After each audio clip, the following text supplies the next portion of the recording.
L'esposizione è incentrata su un grande dipinto a doppia faccia che ritrae una grotta situata in una delle costole laviche che segnano l'isola di Alicudi e si snoda attraverso una serie di studi eseguiti a disegno, ad acquarello e incisione in tutto 51 fogli che ricostruiscono le fasi preparatorie che hanno portato l'artista a realizzare l'opera nell'arco di 10 anni. Quello che ha particolarmente appassionato è il modo che ha Marco Tagliaro di leggere il paesaggio, una cosa che va al di là del tempo e che ci parla di una lettura che ha tempi lunghissimi, che vanno al di là dei tempi di trasformazione del paesaggio, della natura.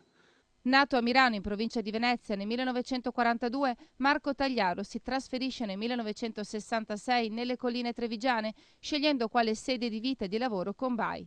Dal 1975 inizia a frequentare la Sicilia e le isole Eolie. Trascorre i mesi tra la primavera e l'autunno da Licudi. Nel 2000 è pronto per una nuova opera importante da realizzare in stazione e, avendo quale riferimento ideale la Vergine delle Rocce di Leonardo da Vinci, sceglie per soggetto una grotta dell'isola. Con quest'opera, lunga 10 anni, Marco Tagliaro rende omaggio all'isola di cui è diventato anch'egli elemento tipico. Questo quadro è ambientato a un momento particolare della mia attività, dopo la raccolta delle mele eseguita in Alto Adige, sono le mie due composizioni e quindi qui mi sono impegnato al massimo perché ho voluto mettere tre figure dentro a una grotta. Nel retro io ho voluto una decorazione che tra l'altro è anche tradizionale nella pittura del 400-500, specialmente nelle pale d'altare, eccetera.